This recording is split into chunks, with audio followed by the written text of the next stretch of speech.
Sorry about my audio last time.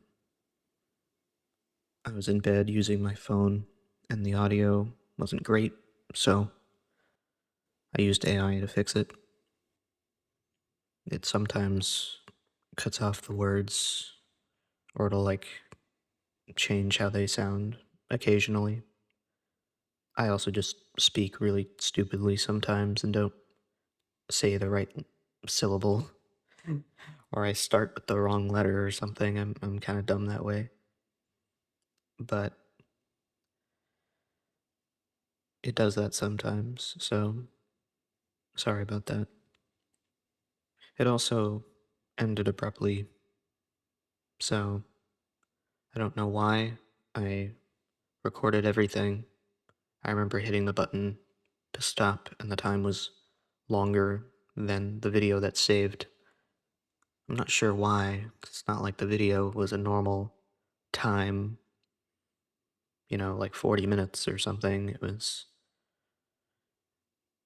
don't know, it was like 39 minutes or something when I stopped it, but the video saved at like 36 or something. It's kind of weird. I think most of the stuff is there, though. That's important. There's like one little bit that wasn't quite all in there that I was a little upset about, but it still felt that there was enough there to be worthwhile to post it, so I did. Anyway, I'm putting in an anime boy in the thumbnail and video now. Mostly because I realized that it's not too far off from like ASMR audios that people post. Usually it's an anime girl, in fairness, but still. At least the ones that I've watched or listened to. I guess that makes sense, though. It does make for a better thumbnail, but doesn't really matter to me. I just think it might be a little more comforting if you're watching this. Anyway. Also, I'm not saying this is ASMR, but I guess if this is what you're into, then it can be, technically. So, Instagram, well, actually, all social media platforms, strangely, I'm not sure how. I mean, I probably caused it in some way to give every platform I'm on the information it needs to do this, but I feel like Instagram's done it more so than anywhere else. But anywhere I browse now, it likes to show me things about like relationships and stuff, and like happy couples being together, usually. Or like a couple being together, but then like something sad about it as well. Or like stories about those kinds of things. And also like ASMR videos that are like some sort of role play, but it's like sad. Like girlfriend finds you, you know, planning to unalive yourself or something like that. It's kind of dark. Um, and yeah, just a lot of weird stuff. Instagram though specifically shows me a lot of like little clips of just like happy couples having like a sort of comfy moment or something like that. It's not very helpful. I don't like seeing those, but it keeps showing them to me.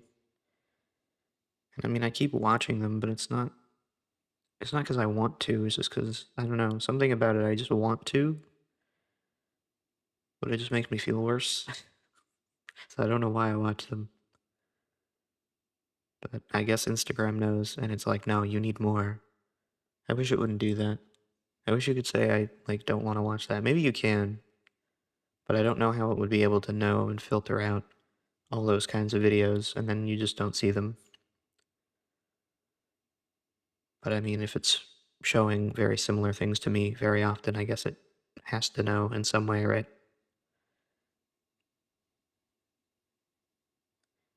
I saw a post scrolling through Instagram and it kind of stuck with me. It wasn't like a reel or a video or anything like the happy couples that it was showing me. It was actually a bit different. It is still kind of a couple thing, but It was some anime style art with two panels. The first one was a guy comforting a shorter girl. Stereotypical kind of couple look. I don't know why I added the short part in there. I don't know. I just wanted to draw an image for you. I don't think I really needed to do that. Underneath it said, "She needs me." The next panel was the reverse of that. She was comforting him, and it said, "He needs me." It made me realize there's a lot of times where, I've had this happen to me a couple times, not like super specifically in the way that I'm going to describe, but there are times where, like, a couple or something like that that's together will kind of say how much they need their partner or they rely on their partner. And I don't know, it's interesting because I feel like those people would be the same people that say something like, "Oh, well, you should be happy that you're single. You shouldn't feel like you need somebody." I find that interesting because no, at least I don't think so. I mean, I don't have a lot to go off myself to really know, I guess. But the thing is, so I'm trying to think of how I want to put this, but I feel like the average person hasn't really had a huge amount of time where they kind of have to figure out, or they don't have somebody that's like close to them in a way where they can talk about things that, like talking to your family is a bit different, so I don't really count that. Like somebody that's a friend of yours, like it doesn't have to be, an intimate relationship. It could just be like a platonic one, but one that you're like fairly close with. Like they are kind of your main friend and you're theirs, they're yours. And like you are, if you ask somebody else or another friend of yours or somebody that like kind of knew you and you were friends with, but not like super close, they would be like, oh, they are like kind of meant for each other in like a friend way. A best friend. Yeah, I guess I just kind of like described a best friend. But anyway, um, if you don't have that, or really friends in general, like if you just don't have friends in general and you don't have a relationship or anything like that, and you're just locked out of all of that kind of connection where you can talk about a topic like this, for example, I think the average person doesn't really experience too much of that, which I don't think they should. I wouldn't wish that on anybody, but I think the average person doesn't experience that. And then when they're in a relationship, when they think about being single, they kind of just think about like the good parts of it because they didn't really experience like the terrible, terrible parts of it. They did technically, they just didn't really think about it. It wasn't something that affected them that much because they didn't have enough exposure to it. So the things they think about are like the good parts to them. Mainly for a lot of people, it would be things like the freedom of it, or it would be that would be like the main thing they think of is like, they would have all this time. They wouldn't be, you know, tied to somebody else's life and, have to do all the things that come with that. They can just focus on themselves and build themselves, and maybe they have a desire to do that. But I think at the end of the day, if you're in a healthy relationship, then you should be still like from your partner, you should be, helped out and uh, they shouldn't it shouldn't feel like they're dragging you down from doing the things that you want to do. But obviously a lot of people aren't in like super healthy relationships and there's people that are also in relationships that they're happy with, but maybe they don't their relationship doesn't like it doesn't work that way. And that's okay too. So, it's not like their feelings are invalid. But I think a lot of people will say that without really meaning it as much as they actually mean, or really know or think about that kind of message being directed towards somebody that hasn't had like the experience for a long time or ever, in my case. So I would say that overall, I understand the whole like I need them, they need me sort of mentality, though. A good relationship ends up building on each other and helping each other and assisting each other and being there for each other and that kind of thing. Internally, I kind of feel like I have that sort of like I need her too, but in my case, I don't know who the fuck she is, so. But I feel I do too. I don't, you know? I know a lot of people say, like, don't be desperate for a relationship or anything like that. And I get that. I do. You should be ready for a relationship and you should solve all your problems instead of forcing them onto somebody else and hoping that they'll fix them for you. I get that. It's hard though when you've been trying so long to either fix the problems or fix other problems and hope that that kind of follows suit and it doesn't or gets worse and eventually you kind of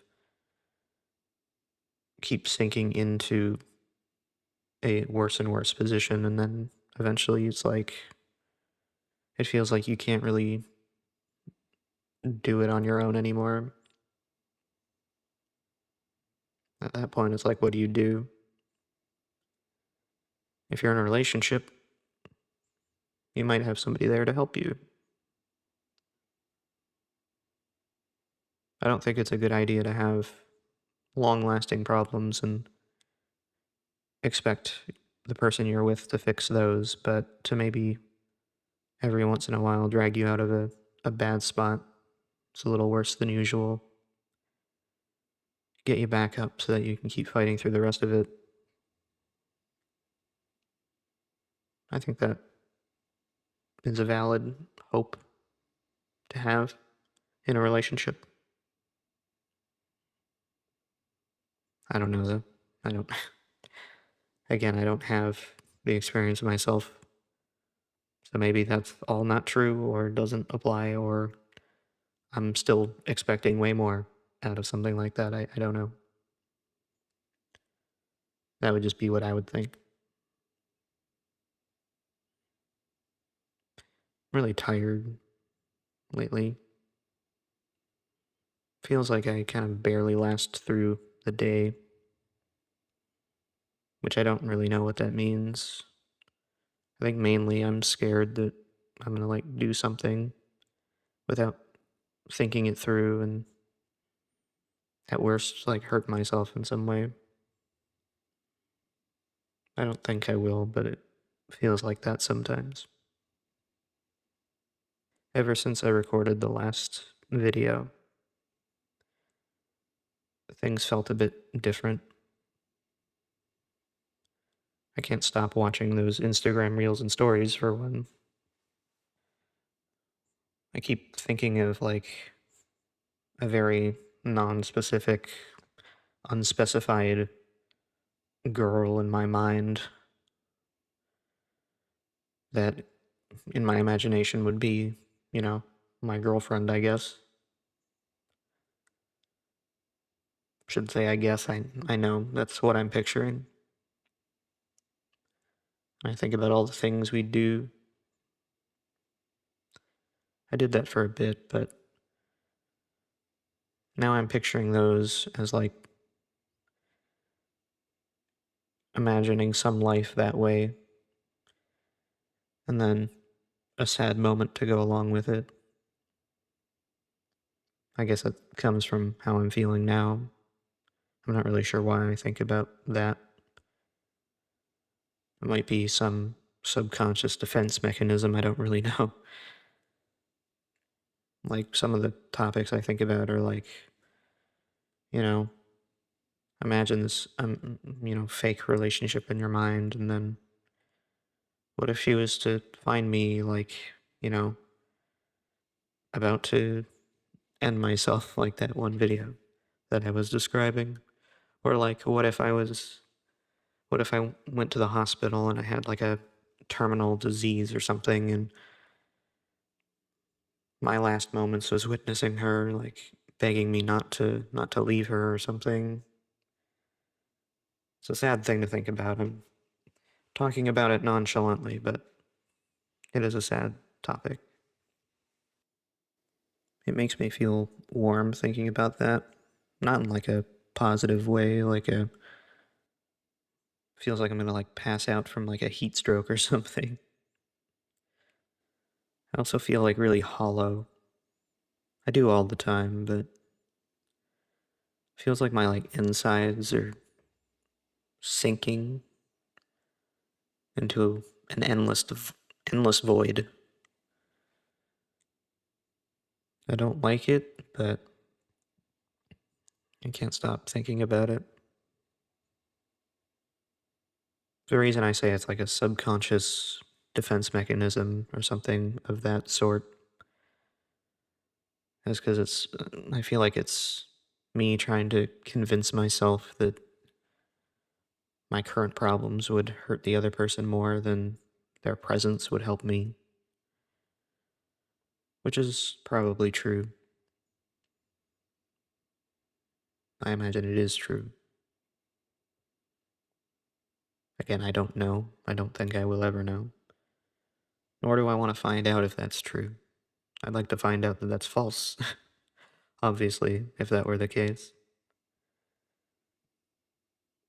But I think it's just a self defense thing because, again, shouldn't be desperate looking for a relationship, and you shouldn't expect somebody to fix your problems. So I think it's just my mind saying, hey, you're not ready for that because what if these things?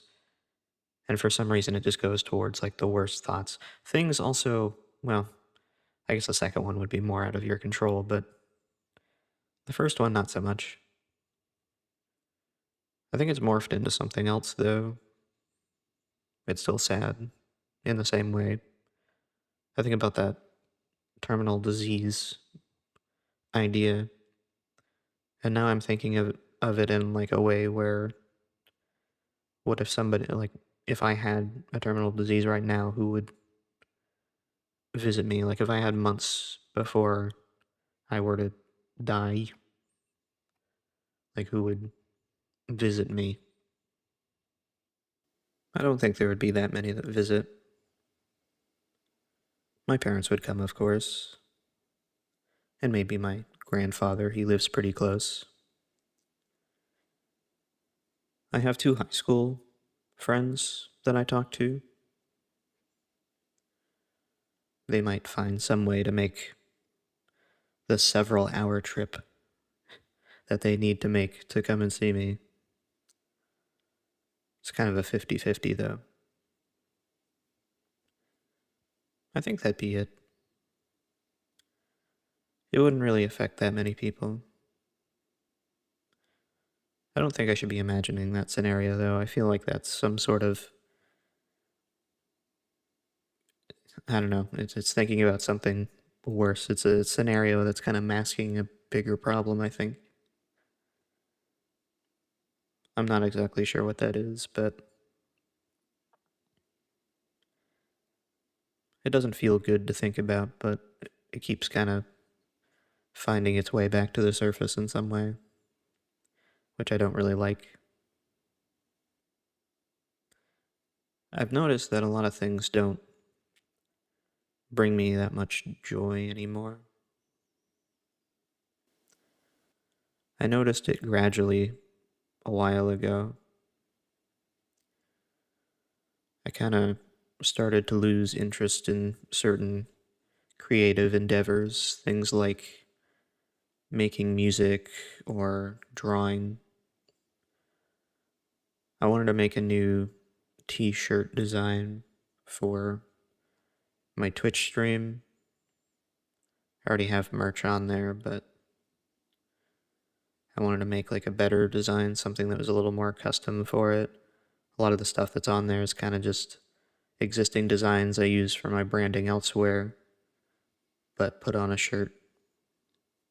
I figured I could actually like make a proper shirt design. It was kind of long overdue, so I decided to do that. I didn't finish it though. I couldn't bring myself to finish it.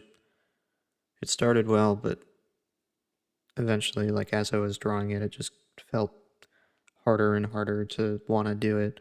And I've done a lot of art, um, some for like companies and stuff, and it hasn't really felt like a struggle doing those, which were years prior.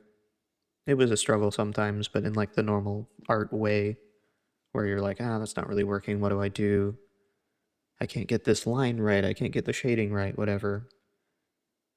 But it was kind of just a tiredness. I just didn't want to do it anymore. It felt like I was forcing myself to be creative when I didn't want to be for some reason, even though in the past I have.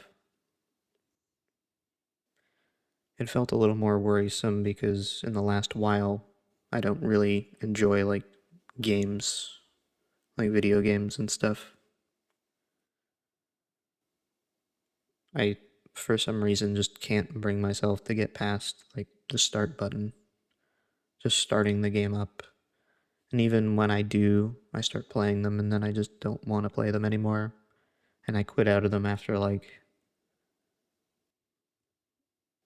10 to 15 minutes max. I started playing Slime Rancher. I got it because it was on sale. I've heard good things about it, so I decided to try it out. And I didn't have a bad time, but I just didn't want to like commit to it. I feel like that might be more of the problem, but I don't really know why. It's not like the first time I've ever committed to a game that has a lot to do. I don't really know how much there is to do in that game, but I imagine it's a lot. But even if you play a game like, I don't know, Spider-Man or something, there's all the side missions and all the main missions and everything. I'm somebody that, if I am committed, I like to finish everything. So it's kind of a weird thing when 15 minutes of a game that doesn't really like push you to have to go quickly or manage something at like a stressful pace. And I can't even bother to do that. I can't do it. So it's a little weird.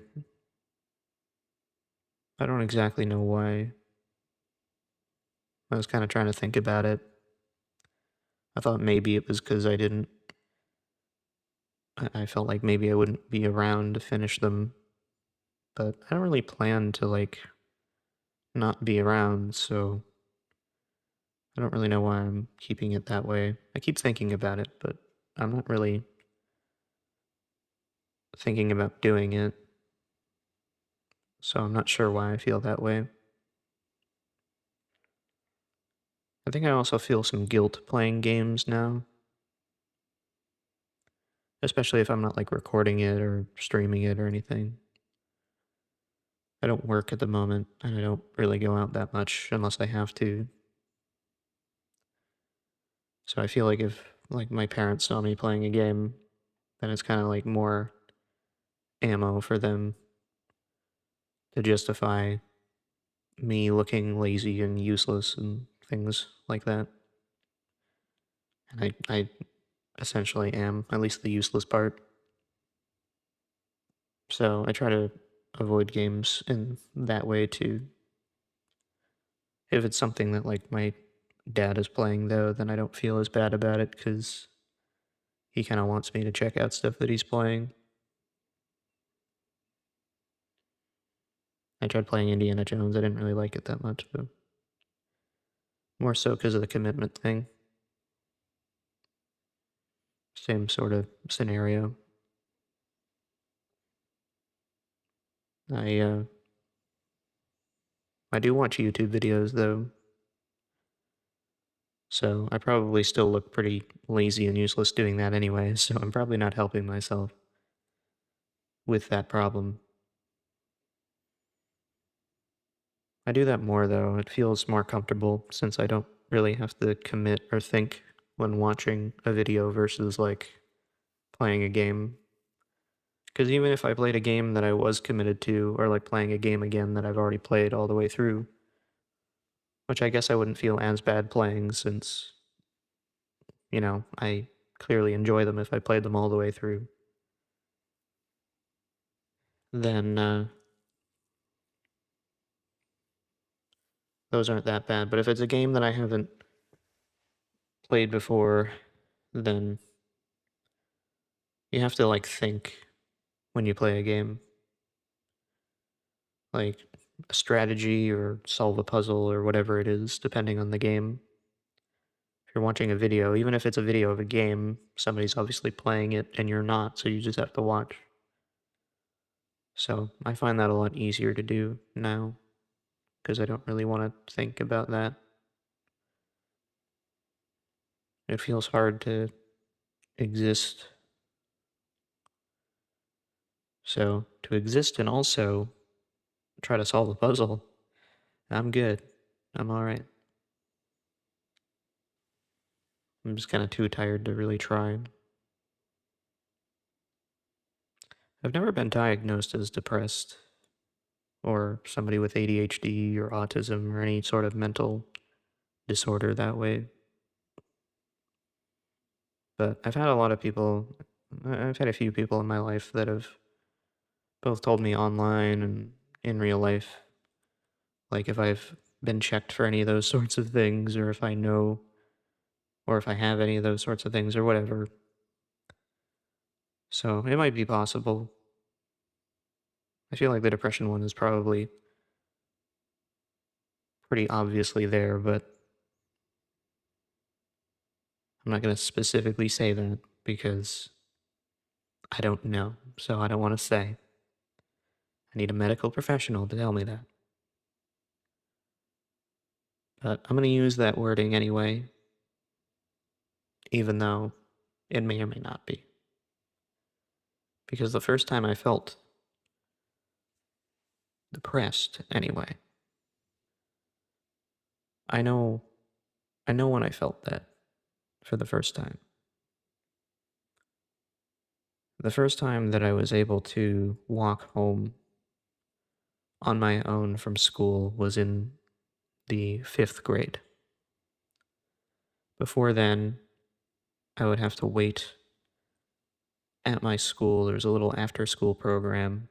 I don't think you had to pay for it or anything. You could just, any kids or whatever would be like enrolled in it. And if your parent couldn't pick you up at like the time that school was over, which my parents couldn't, then you would stay there for an hour or two. They wouldn't go that long, but that was enough time for me. They'd stay there for a while and then uh well they wouldn't they wouldn't leave, I guess. I never had that happen, but um your parents would ideally show up and pick you up at some point and then you would go home.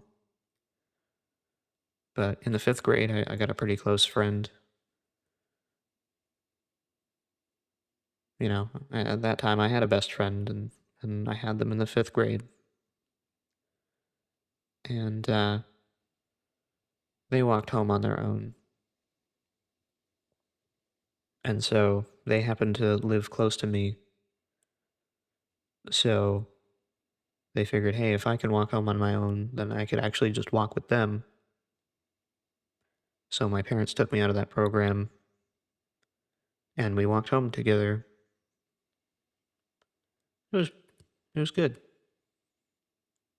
It was nice to get home earlier than what I had before and not have to sit doing mindless fun in quotes tasks that I really didn't care that much about even as a kid then. Waiting for my parents to take me home, which is where I wanted to be after school. You didn't really want to be. It wasn't fun being done school and having to stay at school when all your friends got to go home. except for like a few people that also were in the program. So got to do that for a while. And then in the summer, my friend told me that his family was moving to a big city many hours away. It sucked, but we still had most of the summer. But as it got closer to the school year when they were planning to move, I didn't get to see him as much because his family was busy, obviously, packing and doing all the preparations. And then one day, they were just not there. This was an early day for phones. It was still, I think iPhones were around at that time. I don't exactly know what year it would have been. I think they were, but they were probably pretty early. Yeah. Yeah, I think they were pretty early. I don't even think I had a phone. I think they might have, but I didn't. So couldn't exactly just message, and online stuff was pretty basic too at the time. So at least the things that I had access to, I didn't have like a Facebook account or anything. So it was just kind of just, it was sudden. They just weren't there one day. I think I knocked at their door to like do something, and then they just didn't come out. And so I left and hoped that I would see them the next day, and then I didn't. And I never did. Then sixth grade started, and I was walking home on my own. And that's when I felt that feeling. None of my other friends went in my direction, and any of them that possibly might have probably got a ride or something. So I was walking home on my own.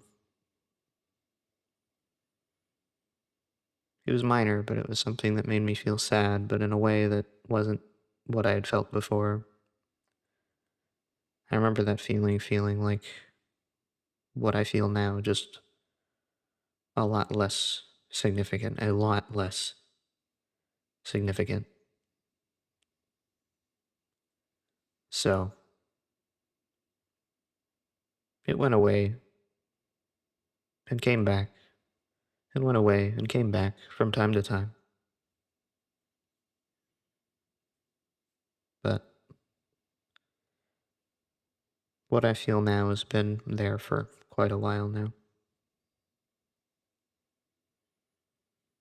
Probably since high school and all the way through college. I think it probably diminished a little in college, but it was always there, looming. Some sort of underlying thing. It's always been there. Right now, I would say it's the worst it's ever been.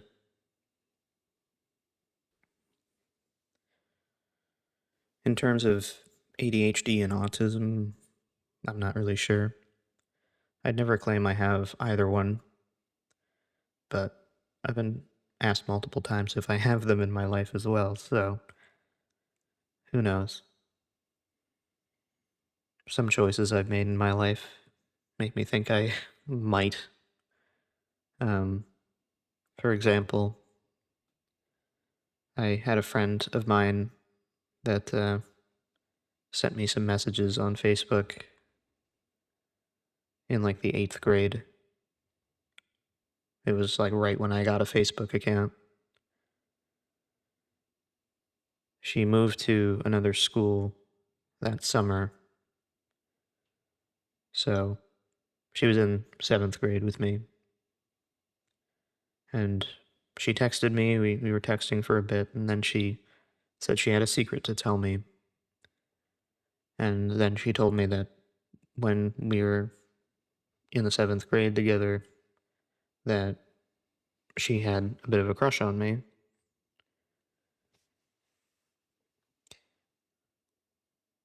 My reply was that I was playing Mario Kart and then gonna go to bed. And then I did, and I left it there. Yeah, that was pretty dumb. I don't exactly know what my proper response should have been, like the perfect response to that. I don't know what that exactly would have been, but definitely not that. So moments like that make me reconsider. That's probably not enough to go off of, though. But anyway,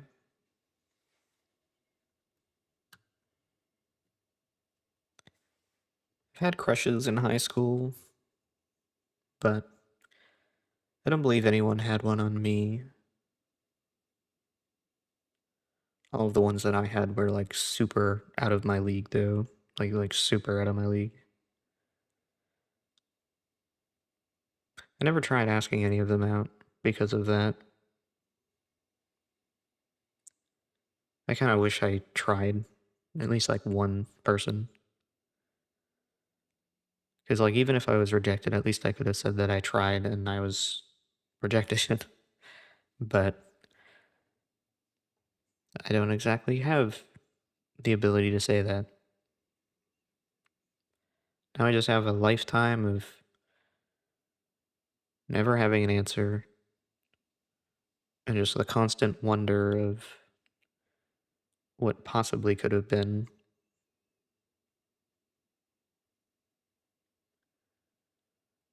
I wouldn't really care about that if I was like happy now, but I'm not, so I think about it sometimes. Overall, I think all of them are living pretty healthy and happy lives, though, so I'm glad for them.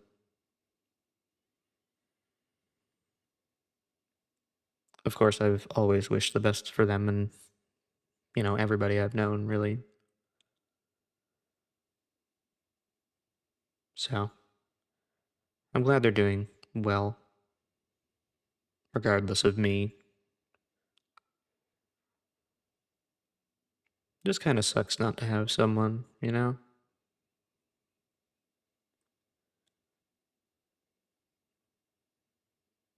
When night comes, I kind of just sit here and think about the things that I'm talking about with you right now. Or rather, what I'm talking into a microphone about right now. Saying you kind of assumes that, like, you're someone, but I don't really know you. Assuming there is a you at all to begin with. If you're still listening to this, then thanks. I appreciate it. Sorry that it's all negative, rambling, and stupid stuff. I don't really have anywhere to talk about this too, so I mean, this is what I'm doing instead.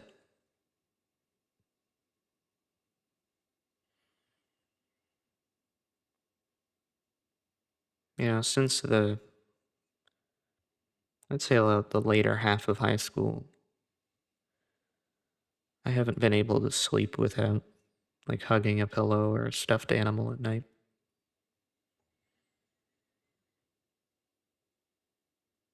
I feel like as, like, a 6'1", 6'2" dude saying that, it sounds really pathetic, but whatever. It's true.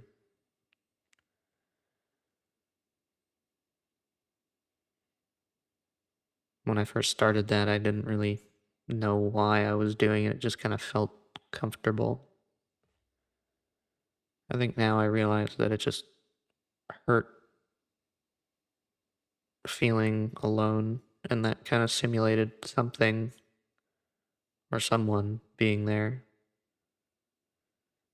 Not exactly, but it was better than nothing. Now I'm so used to it, I can't sleep without it. I can, but it's really hard and uncomfortable. I'm not a good sleeper anyway, so it still takes me a while. That feeling fools my body enough, though, that it feels like something's there, which I guess is the point. The night I made my previous audio, I hugged the stuffed animal on my bed as tight as I could,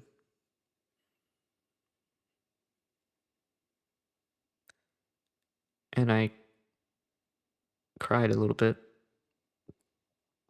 I don't do that. In like rare cases and mainly like sad scenes in a movie, it might get me on like the verge of tearing up, but it never usually happens. I kind of feel it a little bit, and maybe I kind of feel like the water well in my eye, or eyes, I guess. Just one eye, um, in my eyes a little bit, but it doesn't do any more than that. But that night I had tears like rolling down my face. So I don't know exactly why. I think it just hit me that my mental stability felt worse than like I thought it ever would. I think in that moment I genuinely considered the worst option. I think you know what I mean. That was the one moment I considered doing it for real, just for like a split second. Just a split second. But I don't like that I thought about it genuinely and like actually doing it for a split second. That's why I get scared about it and about all this.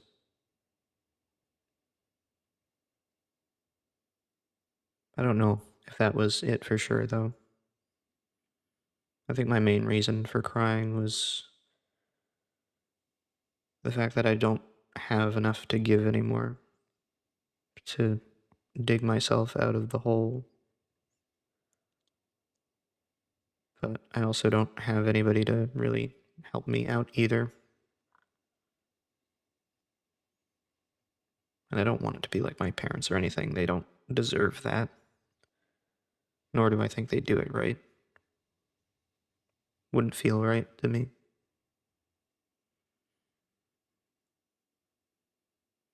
If anything, though, it might be my only option if anything tries to go in the positive direction, so maybe someday I'll face that. It did take me a while to go to sleep. I don't exactly know when I did, but I woke up at like 2 p.m., which for me is late. I usually wake up late, but not that late. I had to go out with my mom to get groceries and stuff. I'm the only one that drives in my I'm the only one that drives in my family, so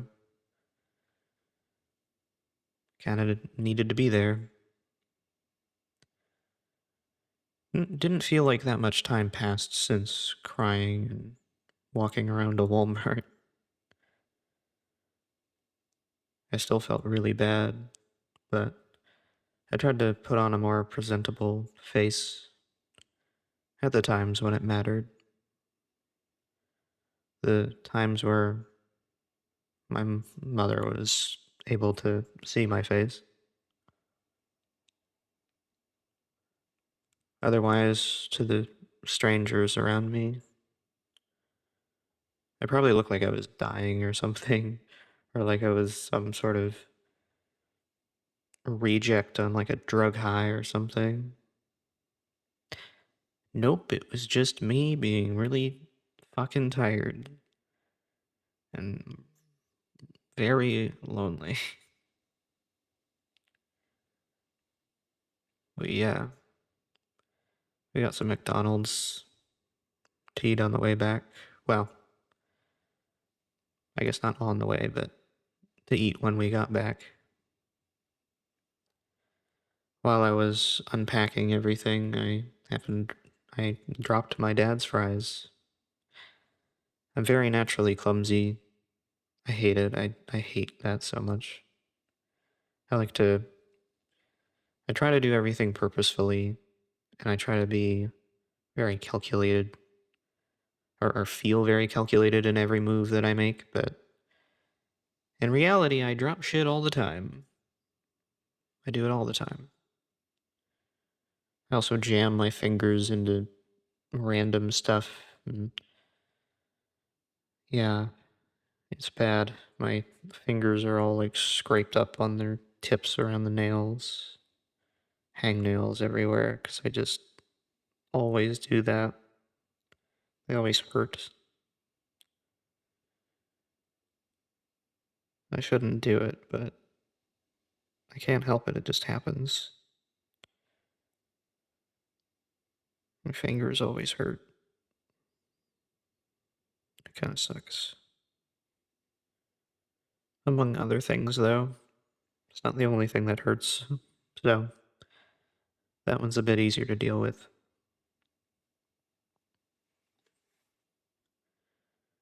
I felt bad about dropping the fries, obviously, but I was really just so off that day. I felt really bad. I was sad, but I was also like almost mad in a way. Maybe not mad, like frustrated, especially being in a Walmart when it was really busy and packed, and I saw tons of couples and stuff buying stuff together. One of the first things I saw walking in was a couple pushing a cart together, and they were like wrapped around each other. It's one of the first things I saw walking in.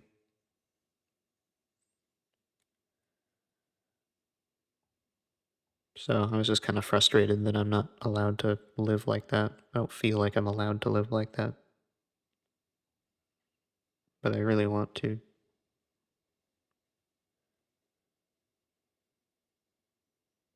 When it happened, my dad said something like, "One of those days, huh?"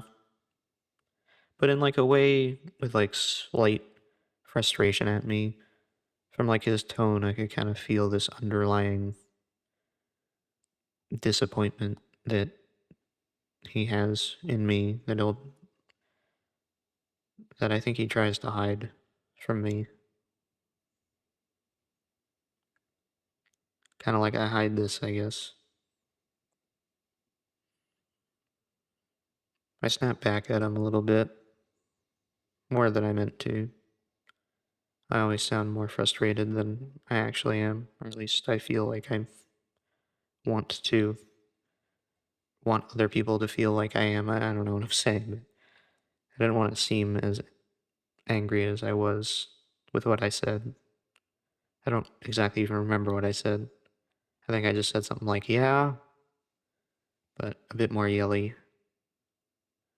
He got angry at that. Whenever my dad gets angry, it kind of usually starts a whole cycle where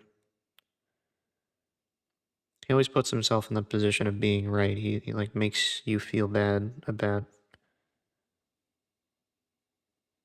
stuff and makes it seem like it's like your fault and you're in the wrong no matter what.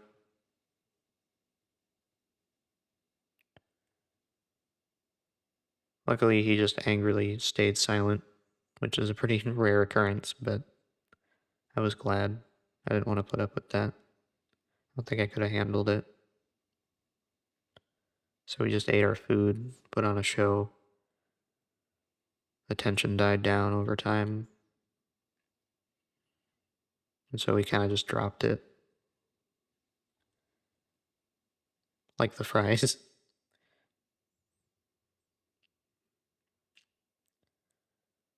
I felt better towards the later half of the night, but days since then I still kind of feel an emptiness, like an unsatisfied heart. That sounds super cringy. I also have a bit of a desire to just kind of sit and rot away.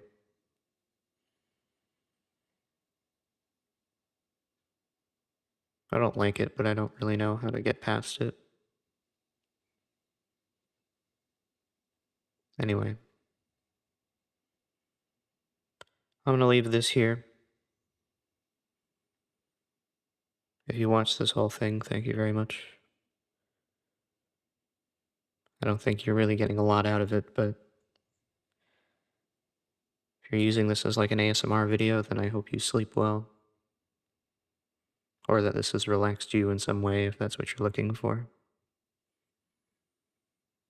Otherwise, that's all. Take care, everyone.